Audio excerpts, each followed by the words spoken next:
ಚಿಕ್ಕಬಳ್ಳಾಪುರದ ಅಯೋಗ್ಯ ಶಾಸಕ ನಿನಗೆ ತಮ್ಮಿದ್ರೆ ಈ ಬಿಜೆಪಿ ಆಫೀಸಿನ ಮುಂದೆನೇ ಪ್ರಚಾರ ಸ್ಟಾರ್ಟ್ ಮಾಡಬೇಕು. ಇಲ್ಲ ಅಂದ್ರೆ ಅಪ್ಪನಿಗೆ ಹುಟ್ಟಿಲ್ಲ.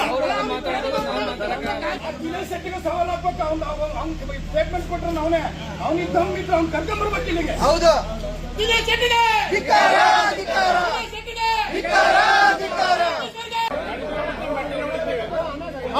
ತಮ್ಮಿದ್ರೆ ಬರಲ್ಲ.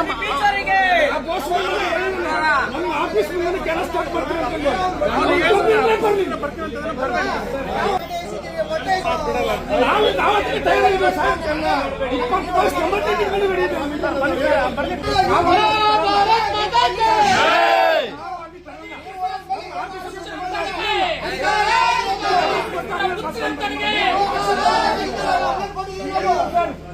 ಈಗ ಹೇಳಿದೀವಲ್ಲ ಸರ್, ನಾವು ನಮ್ಮ ಆಫೀಸ್ ಹತ್ರ ಬಂದ್ರೆ ಅಲ್ಲಿ ನಾವು ತರಲ್ಲ.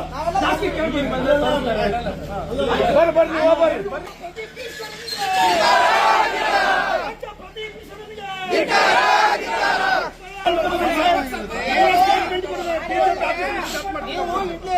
ಅವರು ಎಲ್ಲ ನೀವು ಮಾಡಬೇಕಿತ್ತು. ನಾವು ಕಂಪ್ಲೇಂಟ್ ಕೊಟ್ಟಾಗ ಅವತ್ತು ಮಾಡ್ತಿರ್ಲಿಲ್ಲ ನಾವು ಇದನ್ನೆಲ್ಲ. ನೀವು ಆದ್ರೂ ಕೂಡ ಬೇಜವಾಬ್ದಾರಿತನ ಮಾಡ್ತೀರಾ ಇದಕ್ಕೆಲ್ಲ. ಏನಾದ್ರೂ ನೀವು ಕಾರಣ, ಪ್ರದೀಪ್ ಈಶ್ವರ ಕಾರಣ. ನಾವು ಅದ್ರಲ್ಲಿ ಕಾಣಿಸಿದ್ದೀವಿ ಕಂಪ್ಲೇಂಟ್ ಅಲ್ಲಿ.